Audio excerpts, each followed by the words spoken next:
I never thought I would be the one telling a story like this. For years, I believed love was my safety net, the thing that would carry me through every storm. I believed if two people cared enough, thought enough, dreamed enough, nothing could break them. But love, I learned, is not always enough. My name is Alina. I'm 27 years old. For almost 5 years, I shared my life with a man named Igor. To me, he wasn't just my boyfriend. He was my best friend, my confidant, the person I thought I would spend forever with. We had our little world. A small apartment in the city with yellow curtains I picked out, a balcony where we drank tea late at night, and a silly cat named Luna, who loved to sit in Igor's lap while he worked. I worked at a small publishing house, editing manuscripts. Igor was a programmer. He worked from home most days, and I loved hearing the clicking of his keyboard while I made coffee in the mornings. We had dreams, too. I wanted to open a coffee shop one day, a cozy place filled with books and quiet music. Igor talked about starting his own company. We promised each other that someday we'd buy a little house near the sea. I could almost picture it, the garden, the porch, the laughter.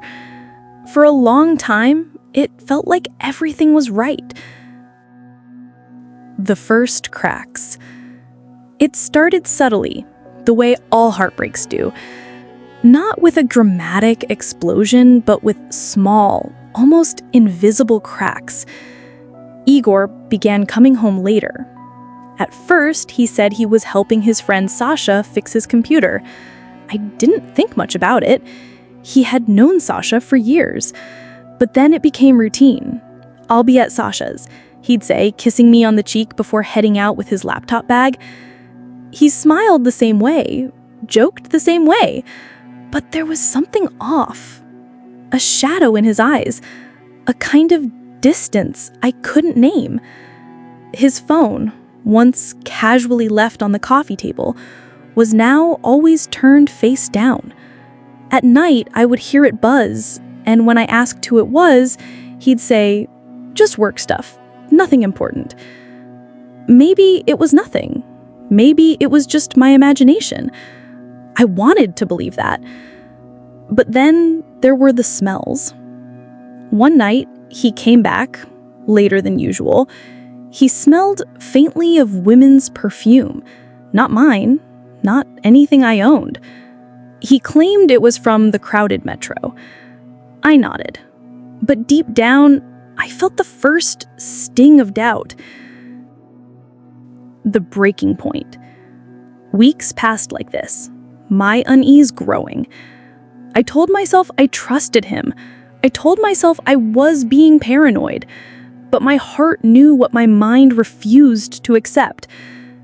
The breaking point came on a rainy Thursday. Igor told me he'd be at Sasha's again, helping him with a new project. I stayed home, curled up with a book, but when midnight came and went, I texted him, "Are you okay?" No reply. At 1 a.m., I called, straight to voicemail. At 2:30, I heard the door click. He stumbled in, hair damp from rain, his shirt slightly wrinkled. He smiled at me, but it wasn't the smile I knew. It was forced, uneasy. "Where were you?" I asked softly. "With Sasha. We lost track of time." But he wouldn't meet my eyes. Something inside me cracked that night. The message. The next morning, while Igor showered, his phone buzzed on the nightstand. I'm not proud of what I did. I never wanted to be the kind of person who snoops. But sometimes the weight of suspicion crushes you until you can't breathe. My hands shook as I picked it up. The message on the screen made my stomach drop. The sender wasn't saved under a name, just a number. But I didn't need a name. The truth was right there, glowing on the screen, cutting through every excuse I had made for him.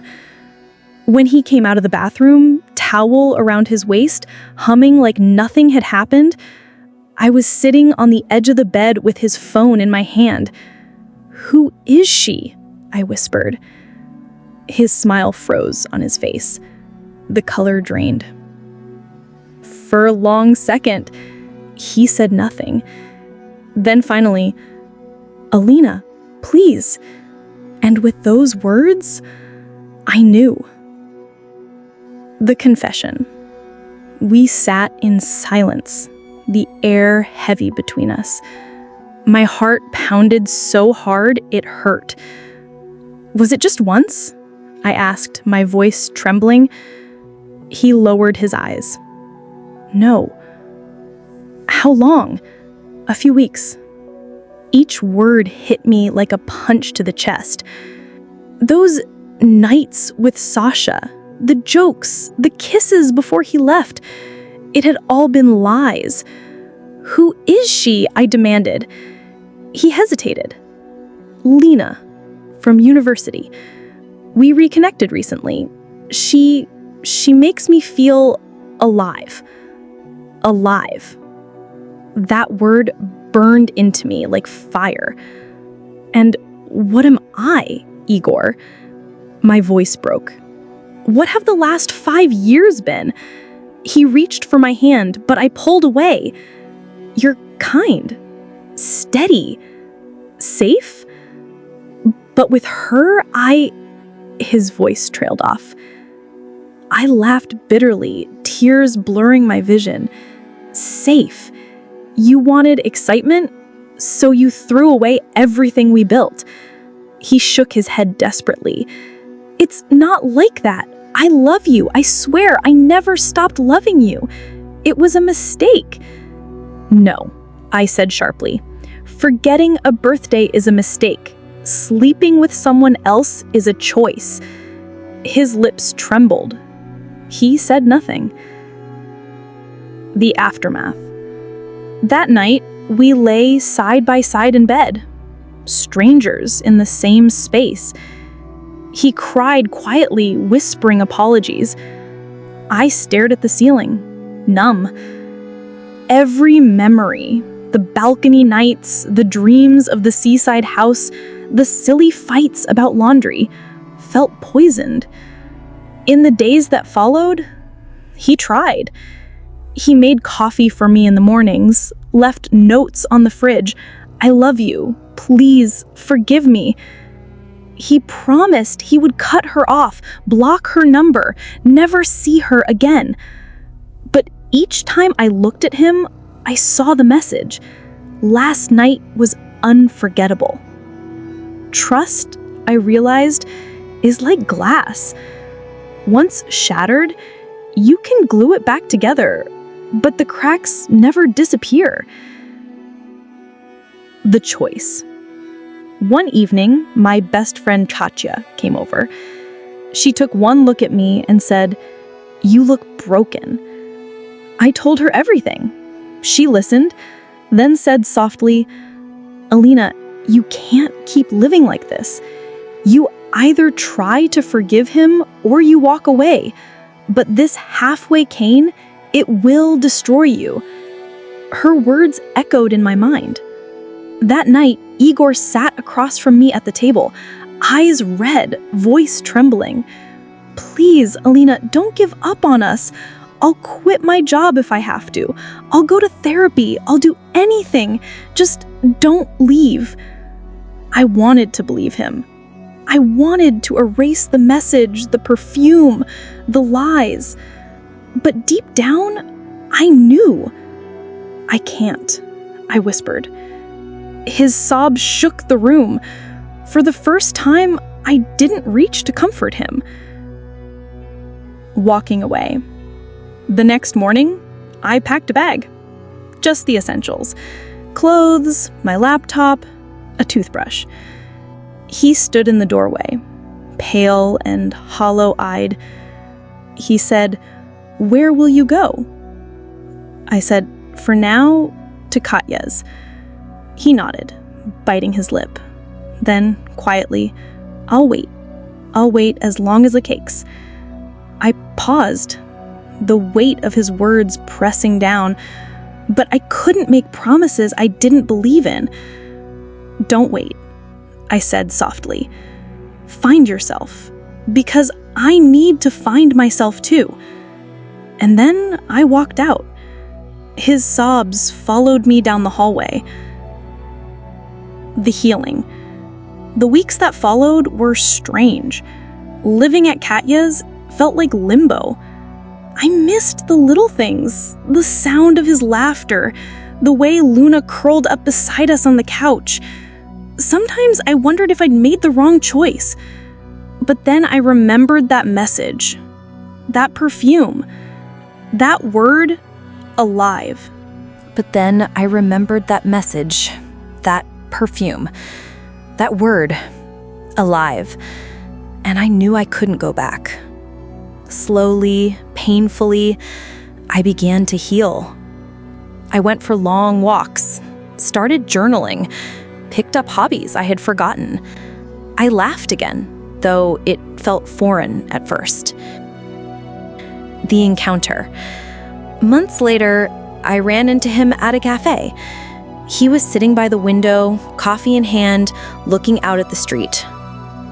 When our eyes met, his face softened. He looked older, tired. We spoke politely, like two people who used to know each other deeply, but no longer did. He told me he was working again, that he hadn't seen Lina in months. I told him I was saving for my coffee shop. When I stood to leave, he reached out and touched my hand. His eyes were wet. "I'm sorry," he whispered. "I know," I said, and I meant it. Because I did know. He was sorry, but sorry doesn't erase scars. The lesson. As I walked out into the cool evening, I realized something. Pain fades. Betrayal leaves scars, but scars are not open wounds. They remind you of where you've been, not where you're going. I was healing, slowly, painfully, but healing. And maybe one day I would love again. Not him, but someone new. Someone who understood that love is more than excitement. It's trust, loyalty, safety. Because life doesn't stop for heartbreak. It drags you forward until one day you wake up and realize the weight has lifted. That night, for the first time in months, I slept without tears. Thanks for watching. Don't miss the next story.